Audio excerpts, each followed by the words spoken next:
Hey, welcome to everybody out there in Cyberland. If you've been with us for the last week, you'll know that we're starting a new series. It's called Greater Than. We're in our second week of talking about Greater Than, talking about how Jesus says to us that to be greater than, we actually have to be lesser than. You see, this is kind of this whole mixed up sense of like, to be greater than this world, you have to do some great, awesome, amazing things, and you have to be well liked, and you have to have great grades, and you have to do all this amazing stuff. And God says no.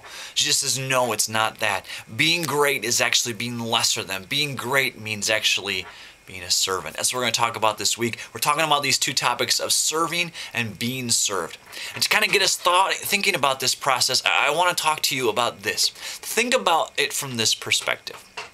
Say you're flying on a plane, and say somebody has first class seats and you've got economy seats. And you walk up to them and say, "Hey, can I trade you my economy seats for first class seats?" Do you think they'd give them to you? Probably not. Probably not. We love the good life. I mean, think of it from this perspective, okay? Say you've won front row seats right there up front in front of your favorite artist, your favorite concert, your favorite basketball or sporting event, or maybe a play that you've always wanted to see. You've got front row seats. You're so close you can reach out and touch the people. Would you be willing to trade that for the nosebleed seats? Would you go up to the person in the back and say, "Hey, you got in row 3000? Okay, cool. I'll trade you for my front row seats." No way. No one would do that. You see, we like good things. We like seats of honor. Think about it in your own life. How are you served in your life? Wouldn't you love to have someone that did everything for you? Some people would say no, but think about this. Wouldn't you love it for someone to come and cook you whatever you wanted whenever you wanted? Or maybe you had somebody that went out and bought things for you that you didn't want to go deal with. Or maybe you had someone, this one's always good for high schoolers. You had someone that said, "I'll do your homework for you all the time. Don't worry about it. I'll serve you. I'll deal with it. Just go to school and show up and just be there and have fun and hang out, and I'll do all the homework." You see, deep down inside, we love being served. We love having things done for us. We love not having to help people. It's kind of in our sinful human nature that we just love, like, it just makes us feel good. It lifts us up. It puts us in a place of honor, and people are like, "Man, I wish I had somebody like that could drive them around everywhere. I wish I could," people that are served have lots of money, have lots of prestige, have lots of honor. But check this out. We've been in our scripture, we've been in Matthew talking about how Jesus was talking to his disciples, and he was sharing with them this verse. He said, "Do you want to stand out?" This is from Matthew 23, verse 11. Sorry. He says, "Do you want to stand out? Step down. Be a servant. If you puff yourself up, you'll get the wind knocked out of it. But if you're content to simply be yourself, you will count for plenty." Do you want to stand out? What does he say? Be a servant. You see, God says serving is greater than being served. He says it here in John 13, verse 14. Jesus is with his disciples. This is the night before he's about ready to be killed. And he's in a room with them, and he's having this great feast. And before they eat the feast, Jesus gets up, takes off his outer clothing, wraps them around himself, gets a basin of water, and begins to wash his disciples' feet. Guys, this is not a cool job. Okay, this is like the lowest job. Like, what's the worst job you've ever had? This is worse than I can tell you in my life. I've had a few jobs that are not fun. One of the worst jobs I've ever had is cleaning girls' bathrooms, girls' public bathrooms. It is a gross job, and I did not like doing it, but I did it to earn money. There are other jobs that are just disgusting and not fun to do, and tough jobs, and I'm sure you can think about them. But think about it this way: people didn't have cars; they walked wherever they went.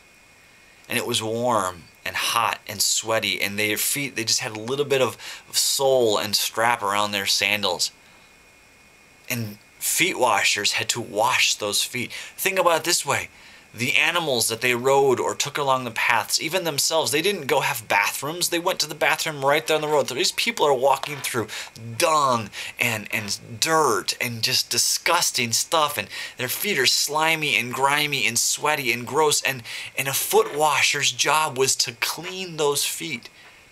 This was like the lowest possible job that one could have. And Jesus says this. He walks up to his disciples. He says, take off your sandals and let me wash your feet. They're like, no. Peter's like, dude, no way are you washing my feet, God. Jesus, you're the Son of Man. You're the Messiah. There ain't no way you're doing this. And Jesus says, I have to. This is what God has called me to do.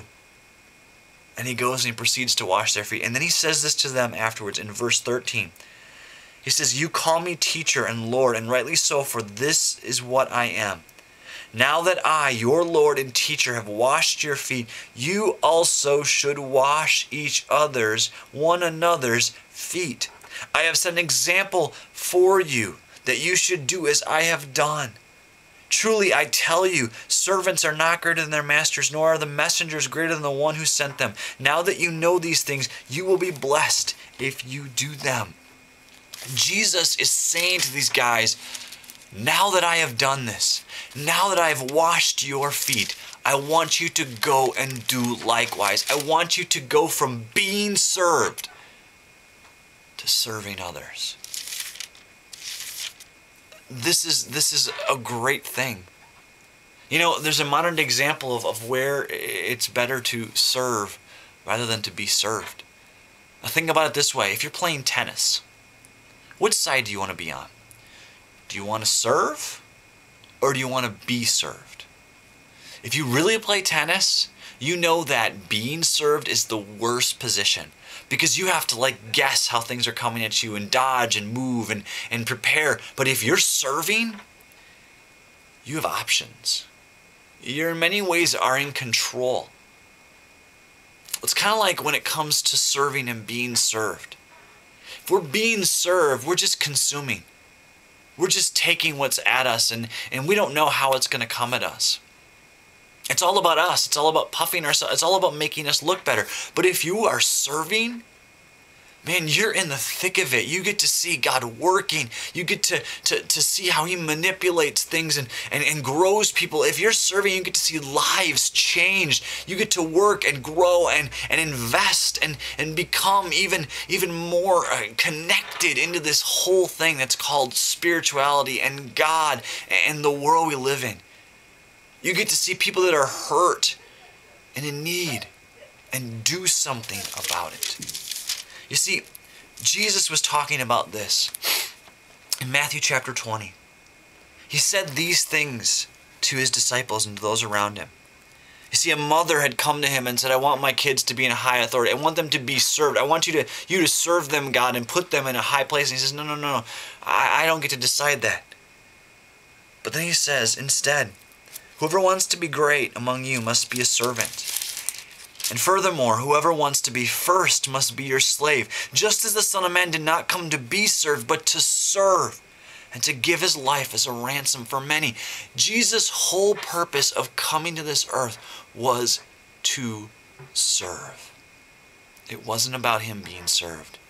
It was about him serving others.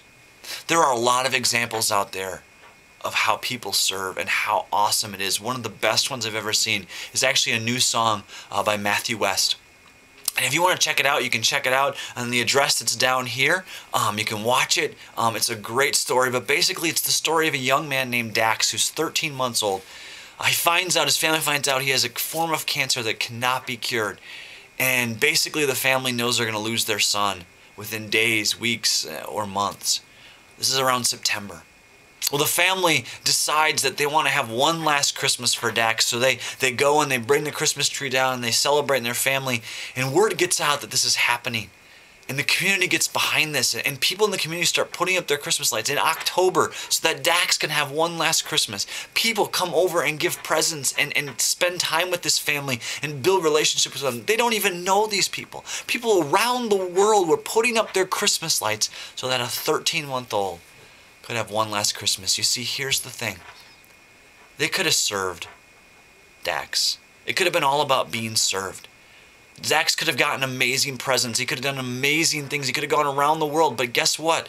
Dax couldn't take that with him when the cancer finally got him and he succumbed to it and died. But see, really the gift that mattered was the gift of service. The relationships that were formed. The people that came together. The fact that this family is surrounded by a community that loves them and cares for them and invested in them. And took the time to be with them. Not just in the good days when Dax was doing good, but even in the bad days. When the funeral happened, and the hurts came, and the loss, and the emptiness. They surrounded them with their love, and their compassion, and their mercy, and they served. So you have to ask the question, is it better to serve or to be served? If you follow Christ, he says go and serve. And that is far, far greater than being served.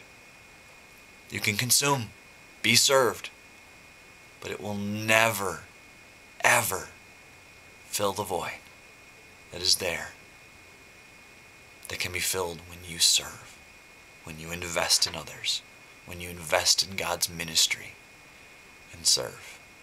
God bless. I hope you have some great discussions with your small group or those around you, and we'll see you guys next week.